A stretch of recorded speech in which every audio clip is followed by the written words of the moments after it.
She wasn't his mother. Not by blood, not by law, just the nanny.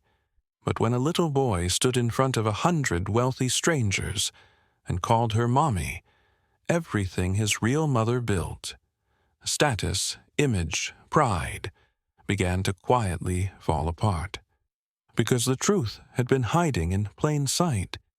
And a child's love doesn't lie. The morning sun shone through the giant windows of the Monroe estate. A house so spotless, so polished, it looked more like a museum than a place where a little boy lived. Everything was perfect. The marble floors gleamed. The staircase curled like something out of a dream. Even the air smelled expensive, like flowers that never grew there. But inside, something was missing. At the end of the hallway, in a quiet room painted soft blue, a woman named Rosa buttoned up a small shirt on a wiggly 4-year-old boy. Her fingers moved gently, steady and kind, as if she had done this 1,000 times. "Hold still, baby," she whispered, brushing a curly hair away from his forehead. "I'm not a baby," the boy said with a grin, leaning into her hand anyway.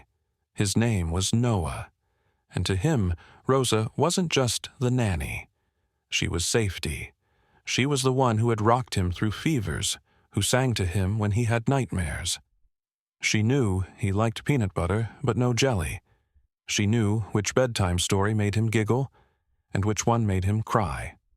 But Rosa wasn't family, not officially. To Olivia Monroe, the boy's mother, Rosa was just staff.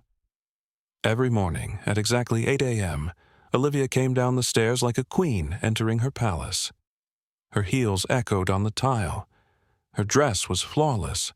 Her voice was never loud, but always sharp. This morning was no different. She stepped into the nursery and gave a quick glance. "Noah's dressed." "Good," she said, not really looking at him. "Rosa, make sure he doesn't spill anything before the guests arrive, and please change into something neutral. You know the rules." "Yes, ma'am," Rosa replied quietly. Olivia turned and walked away. She didn't ask how Noah slept.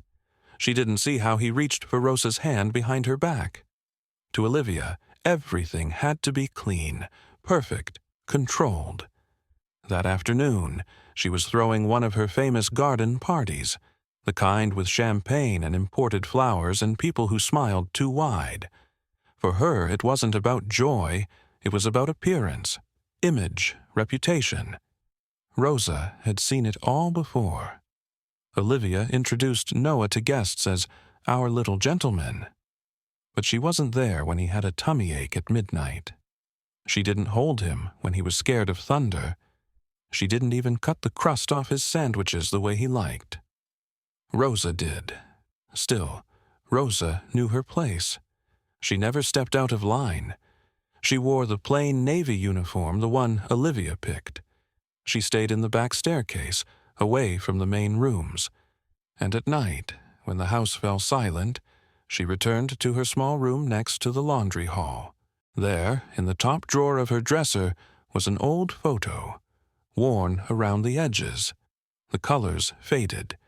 It was a picture of a boy, not Noah, but someone else. Someone Rosa never talked about.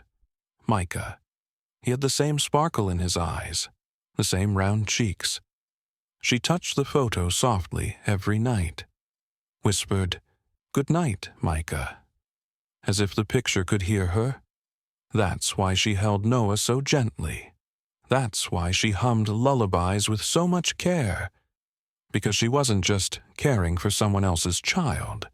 She was holding on to a memory she couldn't let go. The day of the party arrived, and the house was buzzing.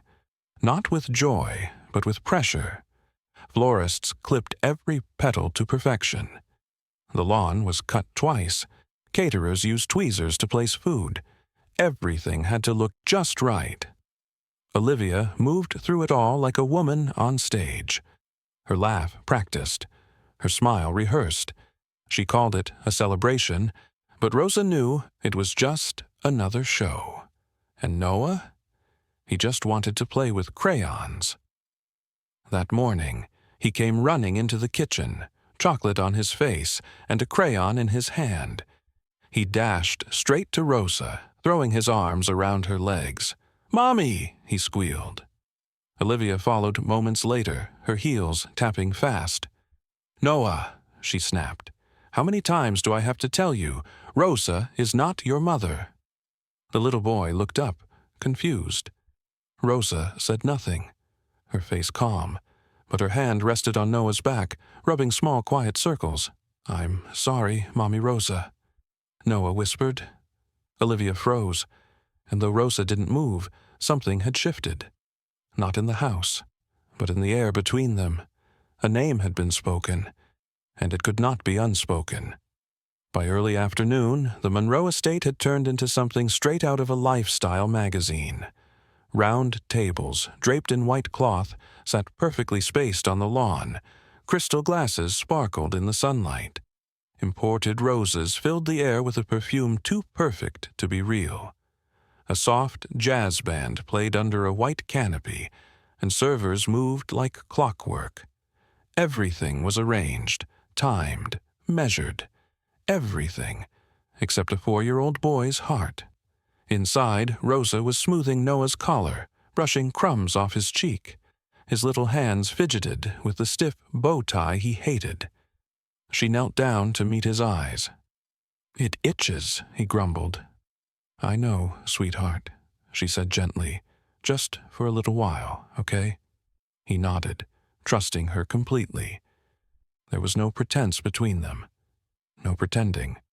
Just love, quiet and steady. Once he was ready, Rosa handed him off to the line of adults waiting to show him off like an accessory. Olivia called it charming, but Rosa knew what it really was. Display. She stepped back into the hallway, faded navy dress blending into the wallpaper. No one noticed her. No one ever did. Not when she picked up spilled juice. Not when she carried sleeping Noah upstairs after he'd cried himself tired. Not when she fixed the torn sleeve he caught on the garden gate. To Olivia, Rosa was background. And Rosa had long accepted that. She didn't need recognition. She had Noah's trust. That was enough. Or at least it had to be. Outside, Olivia moved like a dancer in a well-rehearsed performance. She greeted guests with polite hugs and perfect posture. Her laugh was high and smooth, just the right amount of charm. She said all the right things. Everyone praised her. What a lovely home. What a darling boy. How do you manage it all? Olivia smiled at each one, never once mentioning Rosa. Never once giving credit to the woman who raised her son while she managed image. A guest leaned in, complimenting Noah's manners. "Oh, we've worked hard to raise him right," Olivia said, glowing. Rosa heard it from the hallway. She didn't flinch, but her grip on the silver tray in her hands tightened just a little. And then it happened. Noah spotted her, across the room. Just a blur of navy in the distance, but to him she wasn't invisible. He lit up like morning sunshine breaking through clouds. "Mommy!" he shouted. "Mommy, Rosa!" Before anyone could stop him, he ran, right past the perfectly dressed guests, right through the sea of champagne glasses and polite stares. Crayon still in one hand, cookie in the other, frosting smeared across his little vest. He threw his arms around Rosa's waist. The tray in her hands tilted, but she caught it. Steady, always steady. "I saved you a cookie," he whispered proudly, holding up the half-eaten treat. The entire garden fell silent. Olivia's smile froze, like glass. Someone coughed. Another guest chuckled nervously. A woman whispered, "Did he just call her?" Olivia let out a laugh, tight, forced. "He gets confused sometimes," she said to the crowd. "Kids, right? Rosa is just the nanny." But Noah didn't let go. He looked up at Rosa like she was the only thing that made sense. And Rosa? She crouched down beside him and gently wiped a crumb from his cheek. "I see you found your sweet tooth again," she said softly. Her voice was warm, and something else, something heavier, deeper. The jazz band started playing again. The chatter resumed, but the moment didn't go away. It stayed there, between Rosa and Noah, between truth and appearance, between love and the performance Olivia had spent years perfecting. And no matter how many flutes of champagne were poured, no matter how loud the music played, everyone had heard it. Mommy, and they would not forget. By the time late afternoon rolled in, the party looked flawless. The hedges glowed in golden sunlight. The string lights above the garden tables began to flicker, like tiny stars waiting for night. The air was rich with laughter, but not the kind that came from joy. It was rehearsed, polite, meant to impress. Olivia stood at the center of it all, a glass of sparkling rosé in her hand. She looked like the picture of success. Her blush-colored dress flowed perfectly, her hair untouched by the heat. Around her, guests circled like planets, polished, powerful, wealthy. And Rosa? She wasn't even meant to be seen. She stood beneath the pergola near the serving station. Not a guest, not a part of the photo Olivia's assistant would post later. Just someone to refill drinks, to clear plates, to stay quiet. She didn't mind, not really. What hurt was pretending she'd never heard Noah say "Mommy" in front of everyone, pretending the world hadn't stopped for a second when the only truth that mattered came from a 4-year-old's mouth. Noah had been pulled away after that moment, cleaned up, redressed, whispered to, distracted, but his heart hadn't forgotten. Now, Olivia raised her glass, ready to give her speech. The pianist slowed. Guests turned toward her, their own glasses lifted in anticipation. "To friends old and new," she began with a graceful smile. "To family, to beauty, and, Mommy, I want to sit with Mommy." The words sliced through the garden like a storm, breaking still water. Everyone froze.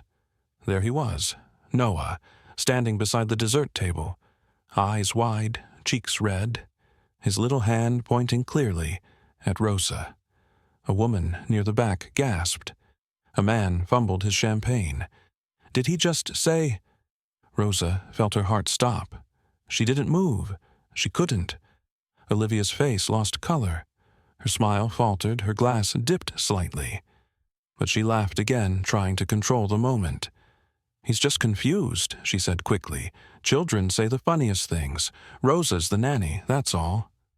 But Noah wasn't confused. He walked straight through the garden, past silk gowns and leather shoes. He didn't hesitate. He didn't care about the stairs. He reached Rosa and took her hand in both of his. "You're my mommy, right?" he said, eyes full of trust. "You love me more than her." The silence was sharp, too sharp, like the truth had fallen into the middle of the garden and shattered everything. Rosa dropped to one knee. Her hands trembled slightly as she held his. Her voice came low and gentle. "Sweetheart, I love you so much." Behind them, Olivia's composure cracked like dry glass. "Rosa," she said through clenched teeth, "return to the kitchen. Now this is completely inappropriate." The word inappropriate hung in the air like poison. But Rosa didn't move. Not yet. She stayed there on one knee, holding the child who had spoken what no one else dared to say. The boy who clung to her like she was the only thing in the world that made him feel safe. For a moment, everything stopped. The jazz, the wine, the illusion. And no one, not Olivia, not the guests, not even the pianist, could pretend they hadn't seen it. A boy had chosen love over appearances, and everyone had heard him call it by name. Rosa finally stood, her expression calm but unreadable. She gently passed Noah's hand to the butler, who had been watching from the edge of the garden, unsure what to do. Then, without saying another word, Rosa stepped back into the shadows where they had always expected her to stay. But she didn't go quietly, because the echo of Noah's voice was still in the air, and Mommy Rosa couldn't be erased. The next morning, the Monroe mansion was wrapped in silence. Not the usual quiet of a luxury home, but the kind that comes after something breaks, where everything looks the same, but nothing feels the same. Olivia sat in the sunroom, her tea untouched. Her perfect nails tapped against the porcelain cup. Her jaw was tight. Her thoughts louder than the jazz music from yesterday. She'd laughed it off at the party, told her guests Noah was just tired, just silly, but deep down, her pride was wounded. Not by her son, but by Rosa. That woman had crossed a line, in public, in front of her people. Later that morning, Charles arrived. Her husband, more of a visitor than a presence, still wearing his suit, still smelling like meetings and airports. "She's becoming too attached," Olivia said without looking up. "It's unhealthy. For Noah, for our image." Charles raised an eyebrow. "Rosa, she undermined me. Noah called her Mommy Charles. Like it was nothing. This isn't what we pay her for." He shrugged. "If it's bad for appearances, let her go. We'll find someone else." And just like that, a decision was made. That afternoon, Rosa was asked to step into the study, a room she rarely entered unless she was dusting or delivering linens. She walked in with her hands folded, face calm, but inside her stomach turned. Olivia stood near the window, arms crossed. "We've decided," she said, her voice clipped and cold, "that your time with us will end at the close of the month. Of course, you'll receive a reference, but it's best for everyone." Rosa didn't argue. "I understand," she said quietly. But someone else had been listening. From just outside the study, small feet stood frozen behind the door, ears pressed to the wood, a tiny heart pounding. Noah. He burst into the room before anyone could stop him, face red, eyes brimming. "No, no, no, no," he cried. He ran to Rosa and wrapped his arms around her leg. "You can't," he sobbed. "I want Mommy Rosa. I don't want her to go." His voice cracked into a wail, raw and messy. His tiny hands clung with everything they had. Olivia's face turned red, not with guilt, but with embarrassment. She rushed forward, trying to pull him away. "Noah, stop this," she hissed. "You're making a scene." But the scene had already been made. From the kitchen entrance, the chef stood frozen. One of the maids wiped her eyes. No one said a word, but the message was clear. They had seen the whole truth. Rosa knelt slowly, cupping Noah's cheeks. "It's okay, sweetheart," she whispered, her voice thick with emotion. "You're going to be all right. I promise I don't want you to go," he whimpered. "You're my mommy." Her heart broke again, not for herself, but for him. Because the world was about to teach him something cruel. That love doesn't always win. That sometimes the people who give you the most have no power to stay. She stood and gently pried his fingers from her skirt. "I'll start packing my things," she said softly. Olivia gave a small nod. Charles had already left the room. Noah stood there, shaking, tears running down his face. And Rosa, the woman who had filled the house with lullabies, bedtime stories, and quiet love, walked away without a single word more. Because sometimes the deepest heartbreaks don't need to be shouted. There a week passed. The Monroe estate returned to its perfect, polished routine.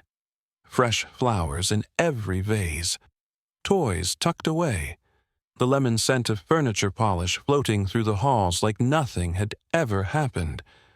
No one mentioned Rosa, No one mentioned Noah's cries. Olivia busied herself with her next event, her annual charity luncheon, the kind of gathering that made headlines in local society magazines. Her dress was chosen weeks in advance, her smile rehearsed. But this time, something unexpected happened. The guest speaker, a rising pediatric doctor named Lena Hayes, walked through the garden, shaking hands with donors and posing for photos. Young, brilliant, confident, her presence turned heads. Her story had been featured in national magazines. And then she stopped. Just past the buffet table, half hidden by the archway near the kitchen, stood Rosa, still in uniform, still quiet, holding a tray of hors d'oeuvres like she didn't exist. But Lena saw her. She stopped walking. Her breath caught. Then she stepped forward, straight toward the woman everyone else still ignored. "Rosa," she said, her voice trembling. Rosa turned slowly, confused.